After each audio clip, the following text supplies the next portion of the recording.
For a moment, imagine that the I.N.D.I alliance somehow manages to snatch victory from the BJP in the 2024 Lok Sabha elections. Here's how it may pan out. Sonia Gandhi is delighted at the prospect of her son becoming PM. India's adversaries, including Pak and China, rejoice at having a puppet PM in power, while corrupt dynastic parties are thrilled at the prospect of minting money. Leftists, elitists and Western media hail this as a win for democracy. Meanwhile, weeks pass by with no clarity on who will be the next Prime Minister. After a month, Rahul Gandhi becomes PM based on the Common Minimum Program and trading off different ministries among parties. TMC's Mamata Banerjee agrees to support the government only if she is made the PM after 2.5 years. Arvind Kejriwal agrees to support the government only if Congress withdraws the liquor policy case against him and makes him PM for 2.5 years. To satisfy all coalition parties, the Congress party announces 10 deputy PMs.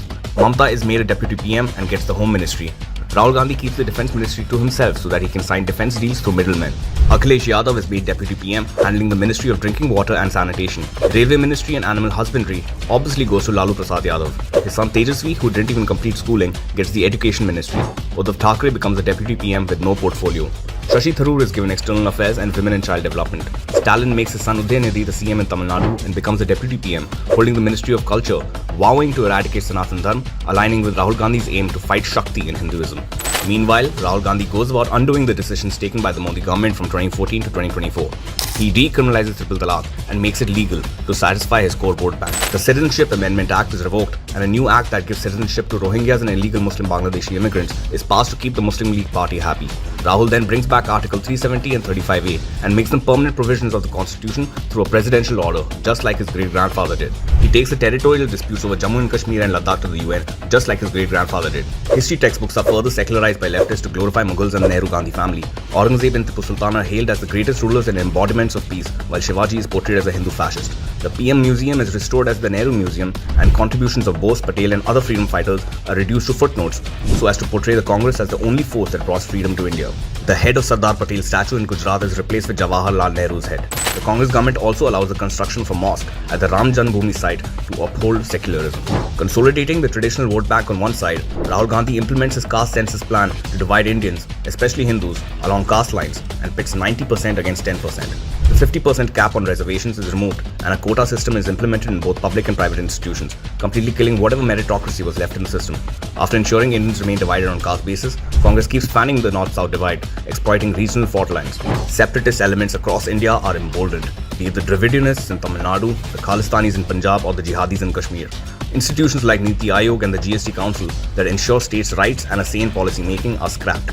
The Congress government brings back the obsolete Planning Commission, centralizing the policy-making process and returning back to Soviet-era 5-year plans. Instead of politics of development, Congress brings back the era of Nehruvian socialism while promising free money to people. Wealth creators are harassed with more and more taxes and license raj. Small companies and startups collapse because of the hostile business climate. Investors pull money out of India.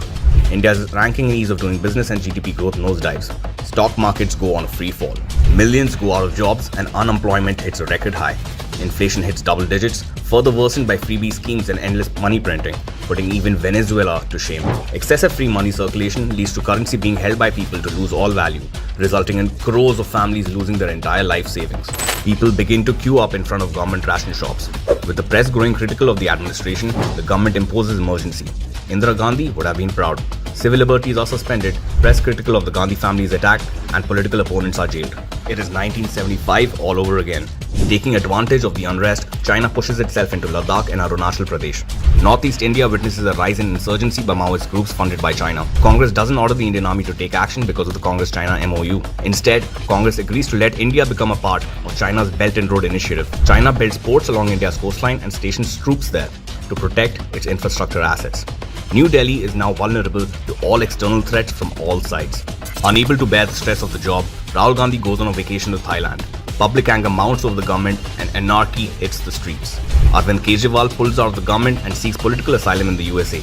Already a recipient of the Magsaysay Award in 2006, he is now awarded the Nobel Peace Prize. With no decisive leader at the helm, the collision breaks down. The Gandhi family runs away to Italy after messing things up. Mamata enacts a political coup and asserts herself as the PM. Her party hunts down and eliminates every political opponent. She lets more and more illegal Bangladeshis enter India and completely changes the country's demographics, thereby making India a de facto Islamic state whose population then demands Sharia law.